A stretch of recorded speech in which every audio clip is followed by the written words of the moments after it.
Meus irmãos, boa noite a todos. Mais uma vez é um grande privilégio estar com todos vocês nesta noite de alegria, nesta noite de aniversário da Igreja Shekinah, da Igreja Batista Shekinah. Vamos abrir a palavra do nosso Deus no livro de Romanos. Essa noite vamos estar falando sobre a justificação pela fé somente no Senhor Jesus Cristo. Por favor, convido a todos que abram as suas escrituras no livro de Romanos, capítulo 5, e vamos ler do versículo 1 até o versículo 5.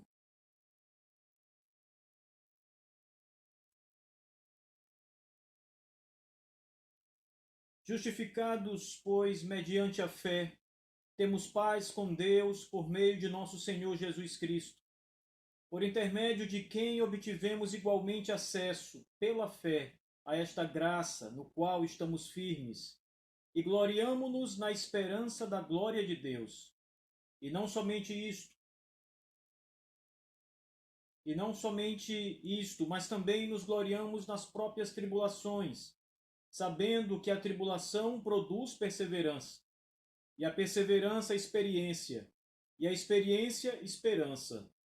Ora, a esperança não confunde, porque o amor de Deus é derramado em nossos corações pelo Espírito Santo, que nos foi outorgado. Amém. Vamos orar, queridos e amados irmãos. Curve sua cabeça e eleve as suas orações ao Senhor. Poderoso Deus, nosso Pai, rendemos graças e louvores a Ti, Senhor Deus do Universo.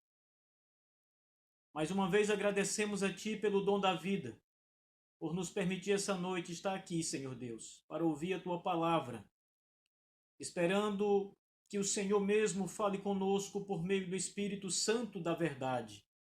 Senhor Deus Todo-Poderoso, visita o coração do Teu povo esta noite, Senhor, e leve a Sua palavra, leve a semente do Santo Evangelho de Jesus Cristo a todos os corações que estão nos escutando. Faça a obra, Senhor Deus. Trabalhe nos corações de maneira tal que o Teu nome seja glorificado por todos que estão ouvindo a pregação da Tua palavra. Que o Senhor seja exaltado, engrandecido, que o Senhor possa trabalhar de tal forma no coração do Teu povo, que venha rendê-los ao louvor sublime a Jesus Cristo somente. Assim, Senhor Deus, conduz esta palavra, Senhor. Faça aquilo que o Senhor quer fazer essa noite. Nós oramos em nome de Jesus, com alegria e com gratidão ao Senhor. Amém. Meus irmãos, o apóstolo Paulo escreve essa carta para os crentes da igreja em Roma. E essa carta ela é muito especial nas Escrituras, porque nós estamos diante de um testemunho que tem perdurado pelos séculos dos séculos até o nosso tempo. Já há 2000 anos, a mensagem do Evangelho de Cristo, o Evangelho do nosso Senhor Jesus Cristo tem sido pregado e anunciado às pessoas. E essa carta é por demais importante porque aqui o apóstolo Paulo trata de um assunto que é o coração do Evangelho, a doutrina da justificação pela fé. O reformador Lutero, ao tratar deste assunto, ele disse que estas palavras, a justificação pela fé, são os portais do paraíso. A doutrina da justificação pela fé, então, é as portas do paraíso abertas e escancaradas para o povo de Deus. Ele também disse que essa doutrina, a justificação pela fé, é a doutrina que mantém a igreja de pé ou a derruba. A igreja que se recusa a crer nesta doutrina da justificação pela fé, ela cai. A doutrina da justificação pela fé é o coração das Escrituras, é a essência do Evangelho da graça de Deus. Durante muito tempo, meus irmãos, durante todo o período anterior à Reforma Protestante, quando as pessoas estavam, na verdade, imersas na Idade Medieval, e estavam sob o domínio da Igreja Católica Romana, essa doutrina foi esquecida pela igreja. Não se ouvia falar na justificação pela fé. A doutrina que se levava às pessoas e pelo qual as pessoas colocavam suas vidas era a salvação pelas obras, eram os méritos humanos.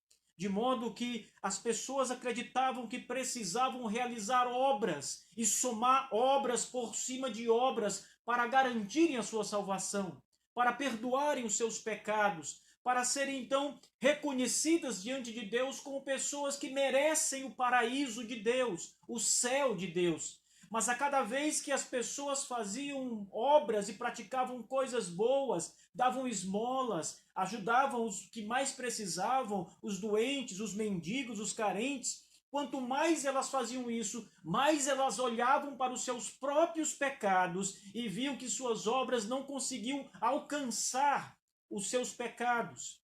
Quanto mais faziam coisas boas, mais pecados cometiam, de modo que a conta nunca fechava. Cada vez mais as pessoas foram levadas a praticar as boas obras. Chegou ao ponto na Idade Média em que as pessoas precisaram pagar para ter os seus pecados perdoados. Pelo menos assim acreditavam. Os homens e as mulheres precisavam pagar a chamada indulgência, que era um valor dado à Igreja Católica para que a alma dos parentes fossem arrancadas do purgatório e tivessem ali com aquele dinheiro os seus pecados perdoados. Um dos cardeais católicos, chamado Tetzel, ele disse que toda vez que uma moeda cai no gasofilácio, o trinitar da moeda, o barulho da moeda no cofre da igreja, era uma alma que era arrancada do purgatório e levada para o céu. Essa era a doutrina que as pessoas ouviam, e era por esse meio que as pessoas acreditavam que estariam conseguindo a sua salvação, pelas obras, pelo esforço, pela conquista. As pessoas trabalhavam para ser salvas, as pessoas lutavam pela sua salvação através das obras, mas esse sistema era inútil. Era completamente inútil. Até que o Senhor Deus levantou um monge dentro da igreja chamado Martinho Lutero. E esse livro de Romanos é muito especial para Lutero, porque foi através da carta do apóstolo Paulo aos Romanos que Lutero pôde entender e pôde tirar um grande peso que ele carregava nas suas costas, que era o peso dos seus próprios pecados. Lutero, como um bom católico, acreditava piamente e seguia piamente os costumes e as orientações da Igreja Católica, do Papa, e praticava boas obras, fazia penitências diárias. Lutero era um monge agostiniano, meus irmãos. E como monge, ele levava muito a sério a questão das penitências, dos isolamentos e dos serviços monásticos ao qual ele estava submetido. E os seus biógrafos dizem que Lutero sempre foi um dos monges mais dedicados que poderiam se encontrar em qualquer monastério, de qualquer ordem monástica da Igreja Católica Romana. Mas essas coisas eram inúteis. Lutero disse que odiava a Deus e odiava o Evangelho, porque o Evangelho cobrava a justiça de Deus. E ele olhava para si mesmo e via os seus pecados. Ele não sabia como escapar da justiça de Deus, porque por mais que ele se trancasse no seu monastério, por mais que ele se ajoelhasse, por mais que ele orasse, por mais que ele trabalhasse, que ele praticasse a caridade, ele não conseguia parar de pecar. E as suas obras nunca eram suficientes para os seus pecados. Ele não tinha paz. Ele sentia-se um homem perdido. Certa vez Lutero relata que um dos seus amigos acabou morrendo e o choque daquela notícia trouxe sobre Lutero um grande desespero, porque ele imaginava a sua própria condição. Ele imaginava os tormentos do inferno. E Lutero sabia que se morresse na condição de pecador, as suas obras ainda não tinham alcançado os seus pecados, que eram gigantescos. Ele sentia-se perdido. Lutero chorava. Lutero se desesperava no seu quarto do monastério, rogando a Deus, lutando contra Satanás. Mas ele sempre era vencido. Ele sempre era vencido pelos seus pecados. Certa vez, Lutero, visitando as relíquias da Igreja Católica Romana, subindo uma escadaria da igreja ajoelhado, ele escuta as pessoas clamando ao seu lado, levando dinheiro, pagando indulgências, recebendo certificados, garantindo que os seus parentes estavam agora salvos, porque o dinheiro que foi dado era suficiente. Enquanto Lutero subia aquelas escadas, ele lembrou-se das palavras do apóstolo Paulo na carta aos Romanos: o justo viverá pela fé. O justo viverá pela fé. É pela fé que o justo vive. E Lutero, então, naquele momento, segundo o próprio Lutero, depois de muitos conflitos, depois de muito lutar contra si mesmo, ele passa a entender que a justiça de Deus não é a justiça que nós devemos agradar a Deus, mas é a justiça que nós recebemos de Deus pela fé em Cristo Jesus. Essa doutrina da justificação pela fé, essa doutrina que é o coração da igreja, é o coração da reforma, é a doutrina mais importante da reforma protestante. É a doutrina que demoliu o papado inteiro. O Papa certa vez disse, depois que Lutero havia se levantado e começava a proclamar a justiça de Deus pela fé, começava a proclamar o nome do Senhor Jesus Cristo, começava a pregar contra as indulgências, contra as obras, e colocando a fé somente como aquilo que era necessário. O Papa disse que havia dentro das plantações da Igreja Católica um javali louco que estava destruindo tudo. Lutero, meus irmãos, foi o homem que Deus levantou para demolir todo um sistema que levou milhões e milhões de pessoas ao inferno. A segurança nas próprias obras. Entender que fazer coisas boas era suficiente para ser salvo. Entender que praticar o bem, acreditar que dar esmolas, comprar remédio aos doentes, levar comida para as pessoas, fazer qualquer que seja boa obra era suficiente para garantir um lugar no céu. Lutero foi o homem que Deus levantou para dizer: basta esse engano, basta esse pecado, olhem para Cristo Jesus, creiam nele. A salvação é pela fé somente. É pela fé somente. Não havia nenhuma condição, meus irmãos. Nós vimos ontem na carta de Paulo aos Efésios, no capítulo 2, vós estáis mortos em delitos e pecados, de modo que não havia condição alguma do homem agradar a Deus, senão unicamente tendo paz com Deus por meio de Jesus Cristo, o Senhor, pela fé somente. E é isso que o apóstolo Paulo diz no começo do capítulo 5. E nessa noite, meus irmãos, eu quero me ater com vocês especialmente no primeiro versículo desse capítulo. Justificados, pois, mediante a fé, temos paz com Deus por meio do nosso Senhor Jesus Cristo. Veja que palavras importantes estão aqui. Paulo começa falando sobre a justificação. Justificados. Ele diz aos romanos, no caso aqui, não a Igreja Católica Romana, mas a Igreja de Roma do primeiro século, formada por crentes em Jesus Cristo, homens e mulheres que haviam crido, confessado o Senhor Jesus como seu Salvador, acreditavam, confiavam plenamente nele. E Paulo diz que eles agora estão justificados.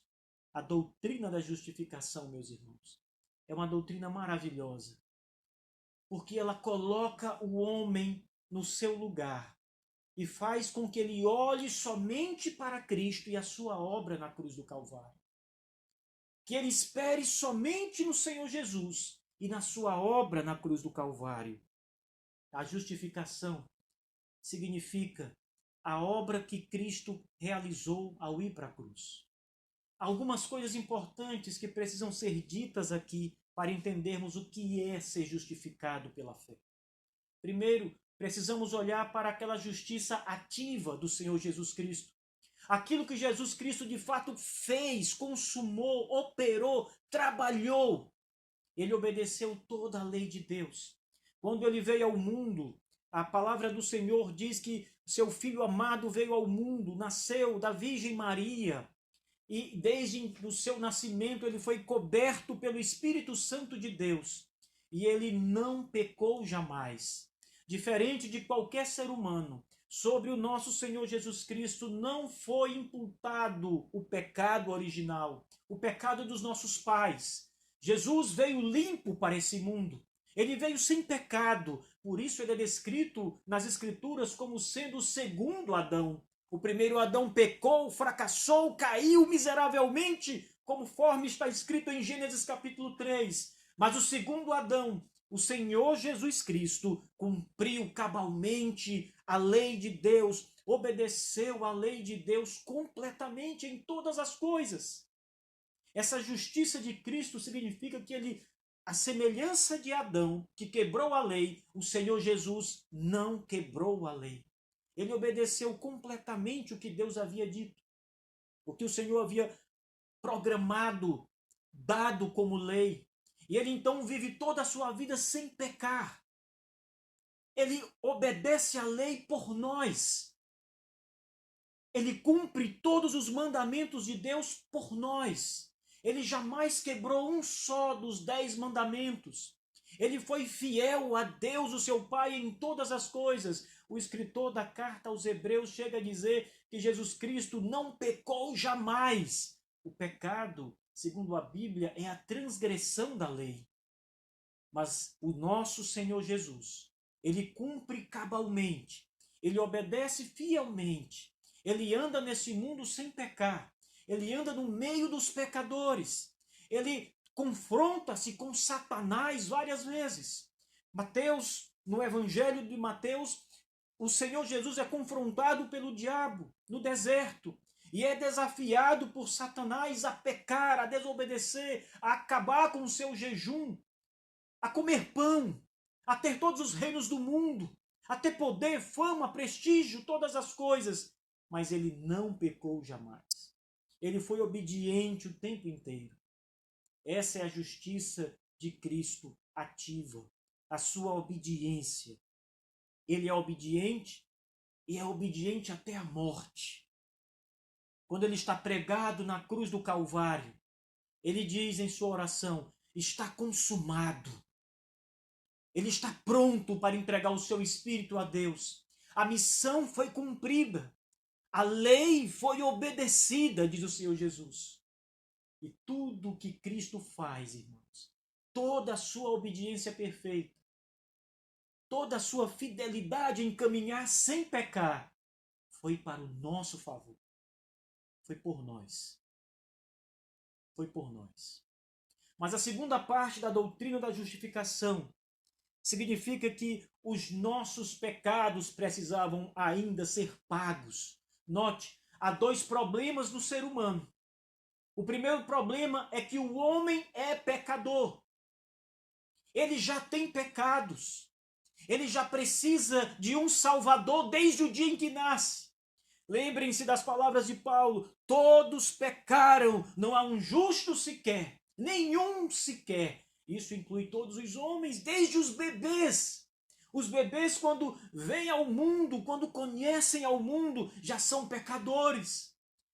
Essa semana eu ouvi um comentário de um pai que o seu filho acabara de nascer. Ele tira uma foto com o seu filhinho lindo e ele diz assim: bem-vindo, meu filho, ao mundo. Mas aquela criança já é pecadora. Ela não é inocente. Ela tem os seus próprios pecados trazidos de Adão. E ela já precisa de um Salvador. O problema do homem, como eu disse, tem 2 vertentes. O primeiro é que ele é pecador. Ele precisa de um Salvador. O segundo problema diz respeito à sua obediência. Para ser salvo, eu e vocês precisávamos ser obedientes e uma obediência perfeita, sem pecado. Não conseguimos fazer isso. Olhe para a sua própria vida. Tente ficar sem pecar pelo menos um dia. Tente ficar sem pecar. As pessoas dizem que têm livre-arbítrio, se gabam em dizer que têm livre-arbítrio, pois se têm livre-arbítrio, fiquem sem pecar. Não pequem mais. É impossível. É impossível porque nós somos inclinados ao pecado. Por isso somos incapazes de obedecer à lei de Deus. Somos incapazes de sermos obedientes ao Evangelho, à lei, ao que o Senhor exige. Mas quando Cristo cumpre a lei cabalmente, toda a justiça de Cristo, ela é aplicada em favor do seu povo. Eu não posso cumprir a lei, mas o meu Salvador cumpriu a lei por mim. Eu sou desobediente, mas o meu Senhor é obediente. Tudo que a lei exige, o nosso Senhor cumpriu cabalmente. Mas ainda há o problema dos nossos pecados. Ainda que fôssemos justificados por conta de obedecermos à lei pela justiça de Cristo, Deus ainda diria: e quanto aos seus pecados? E quanto aos problemas dos seus pecados? As Escrituras dizem: a alma que pecar, esta, pois, morrerá. É a determinação divina que o pecado seja punido com morte. O pecado precisa ser punido com a morte. A alma que pecar, esta morrerá, diz as Escrituras Sagradas. Portanto, há um grande problema para todos nós. Além de não cumprirmos a lei, há o problema dos nossos pecados. E é por isso que o Senhor Jesus teve que ir para a cruz. A primeira parte é a vida de obediência do nosso Senhor Jesus Cristo. Ele obedeceu piamente à lei de Deus. Essa justiça nos é dada, nos é imputada. A segunda parte da obra de Cristo é o Monte da Caveira. É a cruz em que o nosso Senhor foi pregado. E ele foi pregado no madeiro para pagar o preço do nosso pecado, para pagar o preço do pecado do seu próprio povo. Jesus inocente, como vimos, sem pecado, obediente, mas ele vai para a cruz, porque ele está indo como oferta pelo pecado do povo eleito de Deus.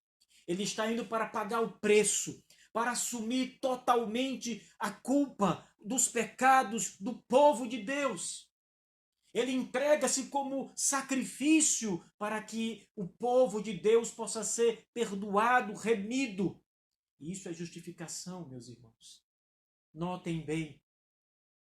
A justificação, ela fala de uma troca. Algo que nós temos é passado para Jesus Cristo.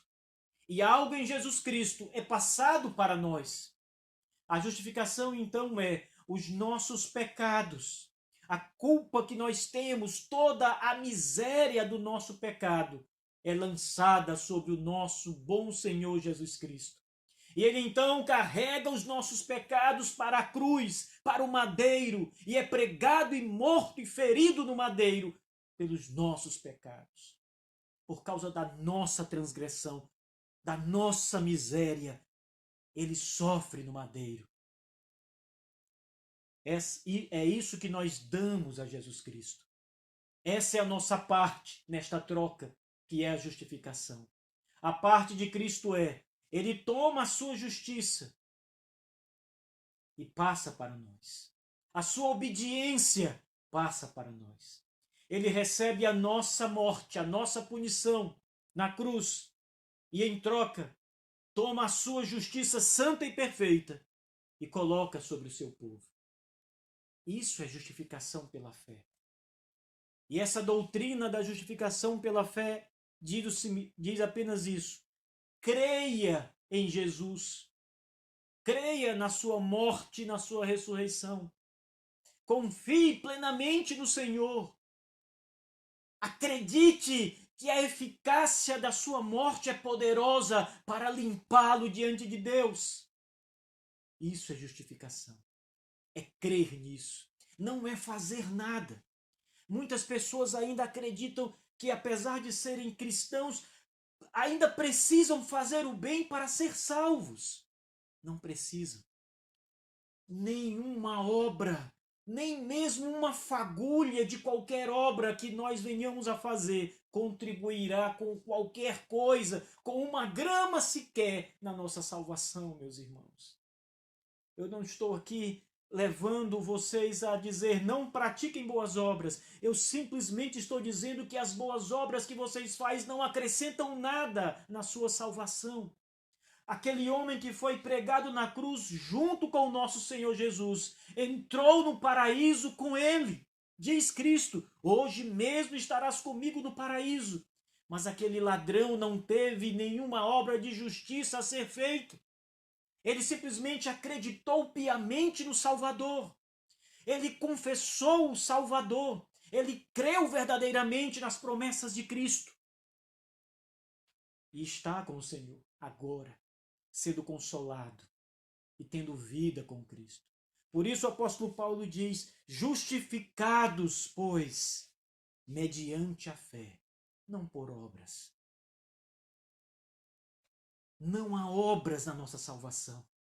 Esse é o sistema católico romano falido, irmãos. Esse é o sistema que levou milhões de almas ao desespero, ao inferno. Foi desse sistema cruel que Deus libertou o monge Lutero. E foi desse sistema cruel que o Senhor tem libertado almas em todo o mundo. Creia somente.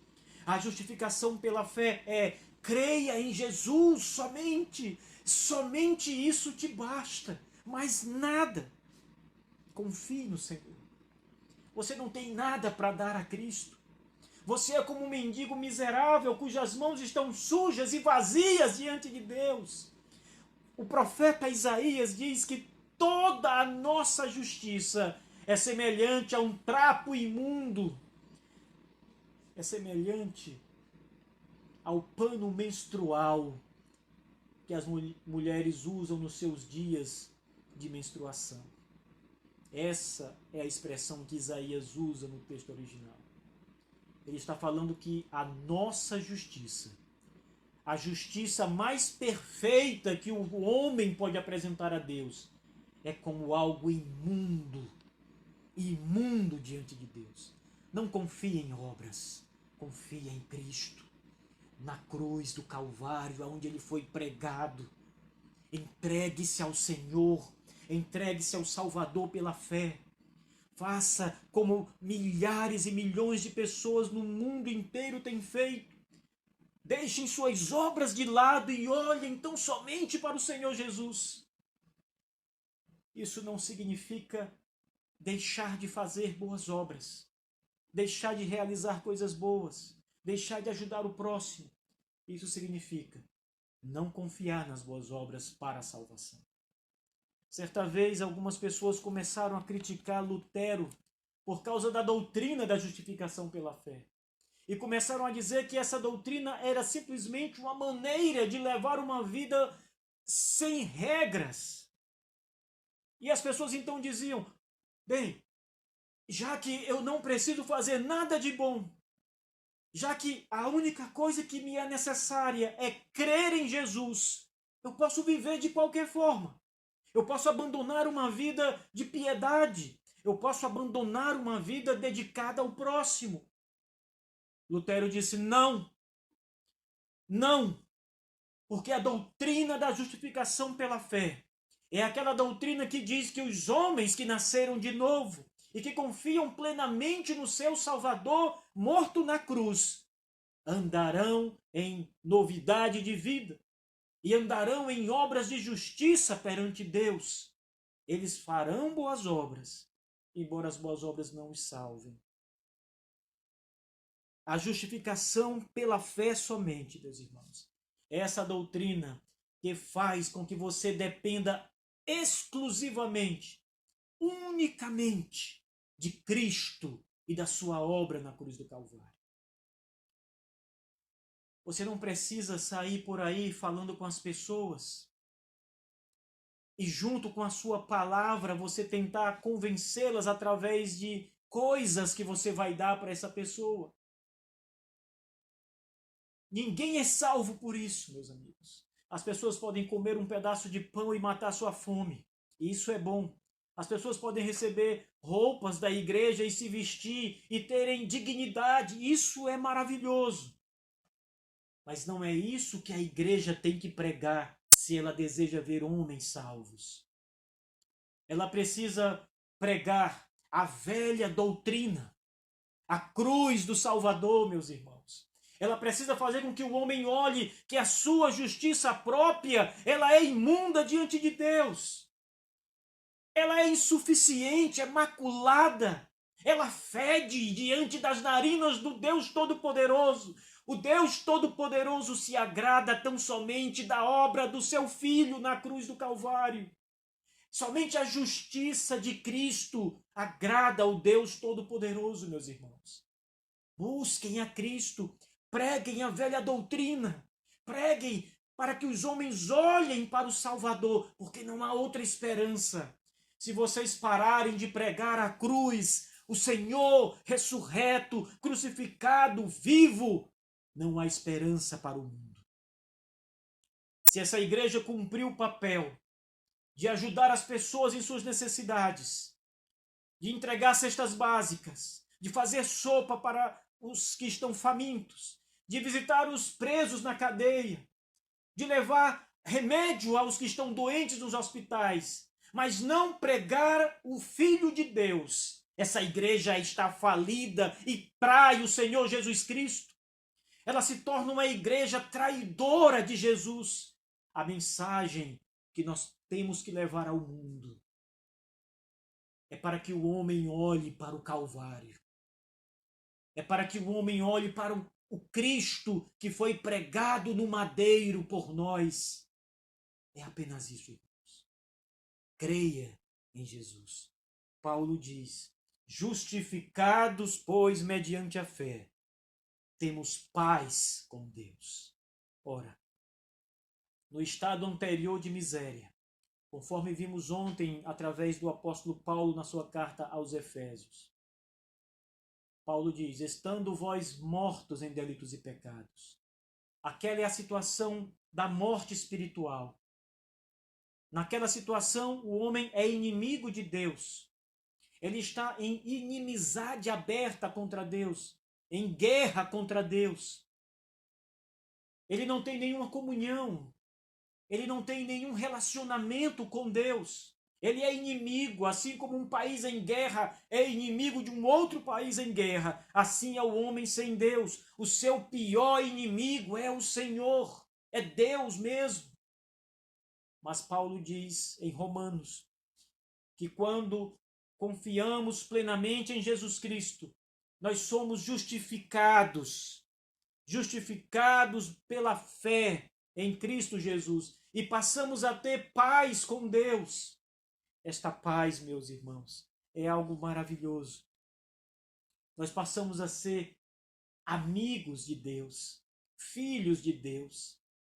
Estamos na sua presença, recebemos o seu perdão e caminhamos com o Senhor, porque temos paz com Deus. Antes, no estado de miséria, ninguém tem paz com Deus. Todos são inimigos. Mas justificados mediante a fé em Jesus Cristo, temos paz com Deus. Aqueles que confiam em Jesus de todo o seu coração, eles podem esperar alegremente, porque toda a inimizade que havia entre eles e Deus já foi desfeita na cruz do Calvário. E agora Deus ama você. Deus ama você. Deus luta por você. Nada poderá acontecer a você que lhe afaste de Deus. O próprio Senhor Jesus Cristo diz que as suas ovelhas estão na sua mão, protegidas, guardadas. Nós somos guardados pelo poder de Deus. E Jesus diz que as suas ovelhas estão em suas mãos e ninguém pode arrebatá-las de suas mãos, porque elas são guardadas pelo Deus Todo-Poderoso, meus irmãos. Deus nos protege, Deus guarda o seu povo. Satanás não poderá nos abater jamais. Satanás não poderá obter vitória sobre o povo de Deus. Ainda que venham aflições, ainda que venham tempos difíceis, ainda que venham tempos como esse que estamos vivendo, de doença, de morte, de medo, de agonia, ainda assim, meus irmãos, nós temos paz com Deus agora, coisa que antes, no estado de miséria e pecado, não tínhamos. No estado anterior, antes de termos paz com Deus, antes de termos sido justificados pela fé em Cristo Jesus, poderíamos ter a melhor vida do mundo.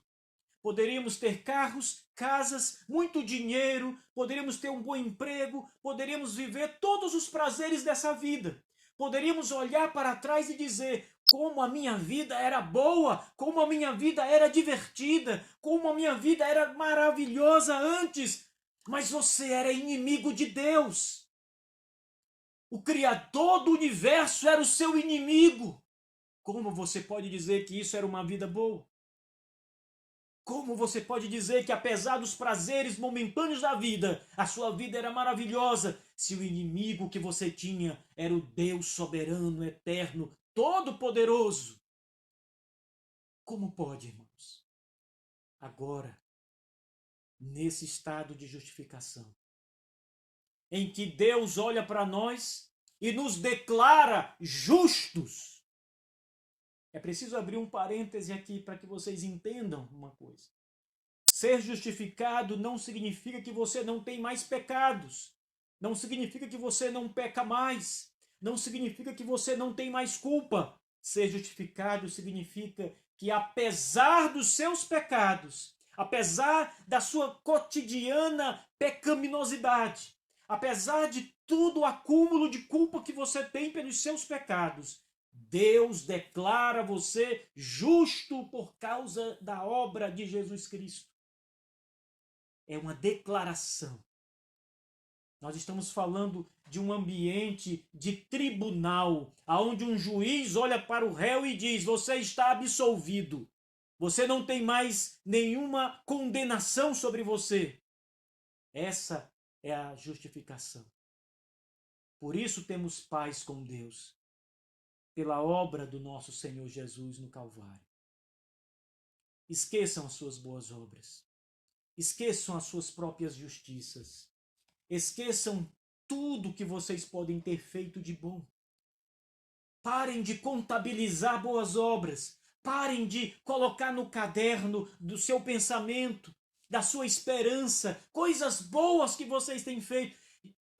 Não esperem suas obras. Esperem em Cristo somente. Esperem em Cristo somente. Preguem a mensagem da fé em Jesus Cristo, igreja. O mundo precisa olhar para Cristo, crer em Cristo para ser salvo. Caso contrário, por maiores que sejam as suas obras e as suas listas de coisas boas, tudo isso será inútil e juntará apenas mais terra no seu caixão eterno, na sua condenação eterna. Só Cristo pode ajudar. Creia nele. Confie no Senhor. Só Cristo te dará paz com Deus. Só o Senhor. Só Ele te defende. Só a sua justiça é perfeita. Só a sua morte é remidora. É suficiente para nós. Creia nele. Entregue-se ao Salvador. Vá a Ele como o ladrão da cruz foi. Vá nu, sem obras, sem confiança nas coisas que fez, confiando apenas no que Ele fez no Calvário. Vá até Ele, irmão. Corra para o Salvador. Corra para Cristo. Ame-o. Abrace-o pela fé. Espere nele. Confie nele. Aguarde nele. Vá a Cristo. Vá o mais rápido que você puder. Deixe os seus pecados de lado.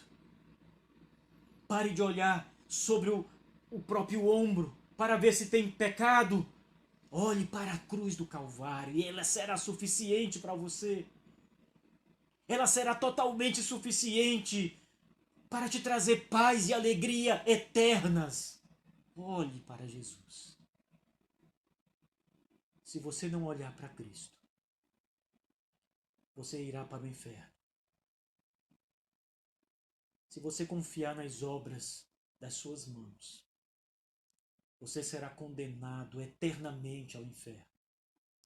Se você negligenciar o que Jesus Cristo fez na cruz, ou se você pelo menos imaginar que as suas obras irão contribuir em algo, você será condenado ao inferno. Porque a salvação é graça. A justificação pela fé é um ato de graça da parte de Deus. Vá a Cristo pela fé somente, confiando somente nele, em Jesus e na sua obra maravilhosa. Amém. Que Deus nos abençoe.